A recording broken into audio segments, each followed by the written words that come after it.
नमस्कार दोस्तों। भारत का इस्लामाबाद पर कब्जा। भारत की सेना पाकिस्तान में 20 किलोमीटर तक अंदर घुसी। राजौरी में फिदायीन हमला और इस तरह की बहुत सारी खबरें आपको रात भर जगाती रही होंगी। आप लगातार टीवी पर नजर गड़ाए हुए होंगे, लेकिन ऐसी तमाम खबरें झूठी थी, फेक थी।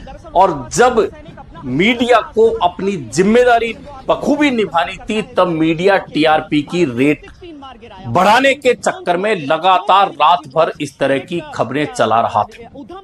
आखिरकार देश के हालात जब ऐसे बने हुए हैं, उस समय जब मीडिया को जिम्मेदारी निभानी है और वही खबरें चलानी है जो सच हो, आर्मी बताए, सरकार की ओर से प्रसारित हो, वही खबरें सामने आनी चाहिए आम लोगों तक, जब वह सनसनी फैलाने में लगा है।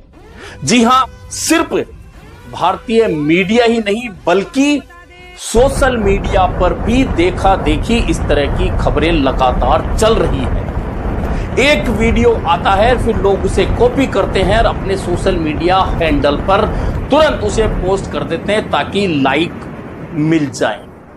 दरअसल जब भारत और पाक के बीच तनाव का माहौल है, तो आपने देखा होगा कि किस तरह कल शाम से लेकर रात भर तक इस तरह की खबरें दौड़ती रही। कई मीडिया चैनलों ने तो वीडियो गेम्स के वीडियो चलाकर उसे खबर बता दिया। कईयों ने 3 साल पुराने वीडियो चला दिए, कईयों ने इंडोनेशिया के वीडियो चला दिए और कईयों ने फिल्म के जो शॉट्स होते हैं उन्हें वर्तमान तनाव के हालात के बताकर चला दिया। और किस तरह न्यूज एंकर उछल उछल कर इस तरह की झूठी खबरें बता रहे थे और भारतीय जनमानस में सनसनी पैदा कर रहे थे। जब जिम्मेदारी निभाने की जरूरत है, तब इस तरह से एक इवेंट बनाने का प्रयास भारतीय मीडिया ने किया है और इसकी शिकायतें सरकार तक भी पहुंची है। और सरकार के मंत्री किरण रिजिजू से जब चर्चा की गई, तो किरण रिजिजू ने बहुत स्पष्ट कहा है कि हिंदुस्तान के अंदर और बाहर से इस तरह की खबरें नहीं आनी चाहिए, आधिकारिक खबरें होनी चाहिए, सनसनी नहीं फैलानी चाहिए। हमारे पास भी इस तरह की बातें आई है और मैं अपील करता हूं कि जो सच हो खबर वही दिखाए। न्यूज चलाने का प्रयास कर रहा है। दरअसल इस तरह की लगातार जब खबरें आई, तो कुछ जिम्मेदार पत्रकार भी हैं जिन्होंने अपनी जिम्मेदारी बताई और निभाई और बताया कि कौन कौन सी खबर फेक है। उनमें से एक बहुत प्रमुख नाम है, सोशल मीडिया पर अधिकांश लोगों ने देखा भी होगा, मोहम्मद जुबैर इसी तरह का काम करते हैं। एल्ट न्यूज के हैं, जो कोई भी प्रोपेगेंडा न्यूज हो, गलत न्यूज हो, उसकी जांच करके यह आपके सामने लाते हैं कि कौन सी खबर फेक है, कौन सी खबर सही है। और जिस दिन से तनाव के हालात बने हैं, उस दिन से मोहम्मद जुबैर लगातार इस तरह के काम कर रहे हैं और बहुत सारे लोगों ने इन फेक न्यूजों को देखने के बाद में यकीन करना बंद कर दिया है भारतीय मीडिया पर। दरअसल चुनावी हाल हो तब भारतीय मीडिया में इस तरह की झूठ परोसी जाती है, नेताओं के लिए बयान झूठे सामने आते हैं, तब कोई दिक्कत नहीं होती क्योंकि देश के चुनाव का माहौल होता है, उसमें झूठ चल सकती है। लेकिन जब इतना भारी तनाव का मामला है, ऐसे समय में इस तरह की फेक न्यूज़ें चलाना उन्हीं दुश्मनों के एजेंडे को आगे बढ़ाने जैसा है जो वे प्रोपेगेंडा रचकर यहां भेजते हैं। और बहुत सारे मीडिया चैनल और सोशल मीडिया हैंडल की वजह से वे प्रोपेगेंडा सफल भी हो जाता है, कहीं ना कहीं दुश्मन की मदद करने का काम भी हो जाता है। और कल रात जो भारतीय मीडिया ने निभाई जिम्मेदारी, वह आपने देखी होगी कि एक के बाद एक किस तरह से सनसनी फैलाते रहे। अब चूंकि ये ऐसा समय है जिसमें बहुत सारी फेक खबरें आएंगी, बहुत सारे फेक सोशल मीडिया अकाउंट सामने आएंगे, उन पर प्रोपेगेंडा भेजा जाएगा। और आपको याद होगा कि ऐसे समय में साइबर अटैक की सबसे ज्यादा संभावना होती है और सरकार बार बार अपील करती है कि जो लिंक ऐसे आए जो अनजान लिंक हो, जिनको देखकर आप नहीं समझ पाए, उन्हें लिंक को कभी भी कॉपी ना करें, उन्हें दबाएं नहीं, उन लिंक को खोलें नहीं, अन्यथा साइबर अटैक के हमले के शिकार आप हो सकते हैं। दरअसल ऐसे समय में बहुत जरूरी है कि जब सेना बॉर्डर पर हमारी रक्षा में दिन रात लगी है, पाकिस्तान के तमाम हमलों को नाकाम किया जा रहा है और अपनी ओर से माकूल जवाब देते हुए पाकिस्तान को मजबूर किया जा रहा है कि वह विश्व बिरादरी के आगे गिड़गिड़ाए।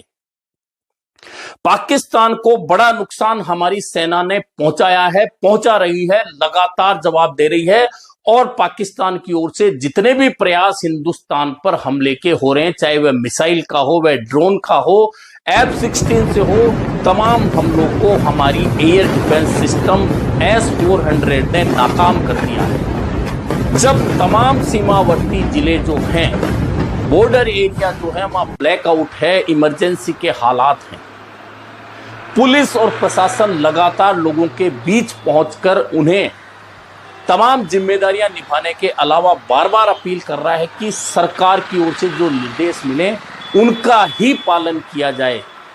और हमारी जिम्मेदारी यही बनती है कि जब ऐसे हालात में सरकार, तमाम पुलिस प्रशासन और मिलिट्री हमारी रक्षा में लगी है, अपनी जिम्मेदारियां निभा रही है, तो हम भी उन जिम्मेदारियों को निभाएं और फेक न्यूज से ही नहीं बचें, बल्कि सोशल मीडिया पर जो अकाउंट बनाए जाते हैं, गलत अकाउंट बनाए जाते हैं, उनके जरिए फेक न्यूज प्रसारित की जाती है। हमें जरूरत है कि हम उनकी जांच के बिना उन्हें पोस्ट रिपोस्ट नहीं करें और दुश्मन के इरादों को जानने का प्रयास करें, पहचानने का प्रयास करें।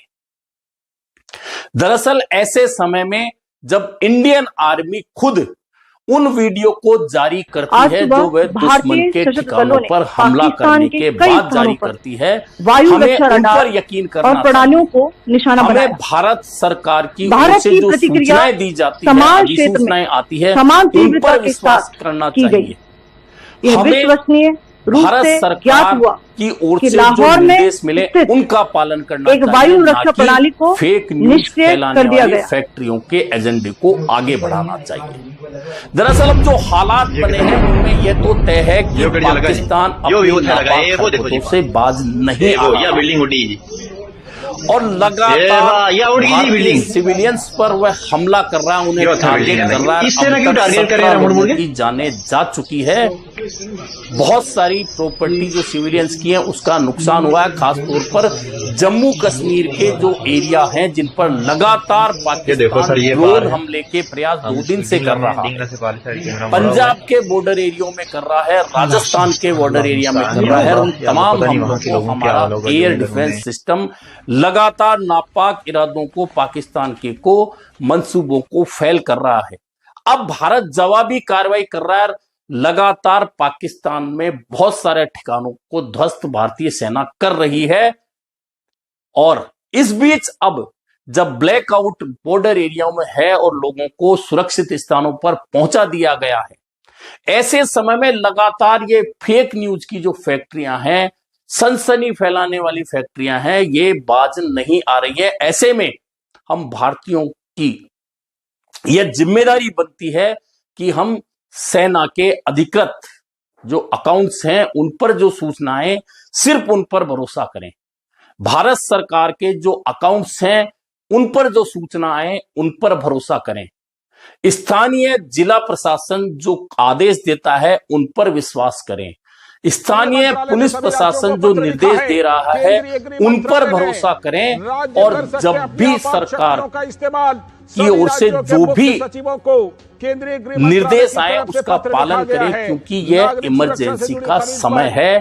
जब सेना हमारी रक्षा बॉर्डर पर करेगी तो हमें उनकी रक्षा के बदले में हम इतना तो कर सकते हैं कि कम से कम प्रोपेगेंडा फैलाने वाली बातों से बचें अफवाहों से पाकिस्तान के कई बचें स्थानों और पर वही चीजें वायु करें रक्षा जो रडार निश्चित तौर और पर प्रणालियों को हमारे लिए निशाना भी बनाया। जरूरी है, सरकार के लिए भी भारत जरूरी है, की सेना के लिए प्रतिक्रिया भी जरूरी है। समान कुछ लोग क्षेत्र में सेना के मुंह समान में तीव्रता के साथ सेना के की गई। हथियारों के वीडियो यह बनाकर विश्वसनीय रील्स रूप बनाकर से डालते ज्ञात हैं, हुआ जो कहीं ना कि कहीं लाहौर दुश्मन में की मदद स्थित करने की स्थिति एक होती वायु है। रक्षा प्रणाली को ऐसे में निष्क्रिय सरकार कर दिया गया। लगातार ये अपील कर रही है कि सेना के मूवमेंट की कोई वीडियो ना बनाई जाए, सेना के बारे में कोई जानकारी नहीं दी जाए, सोशल मीडिया अकाउंट्स पर इस तरह की कोई जानकारी पोस्ट नहीं की जाए। लेकिन फिर भी कुछ लोग इन हरकतों से बाज नहीं आ रहे। खैर, उनसे सरकार अपने स्तर पर निपटेगी, लेकिन जिस तरह से भारतीय मीडिया ने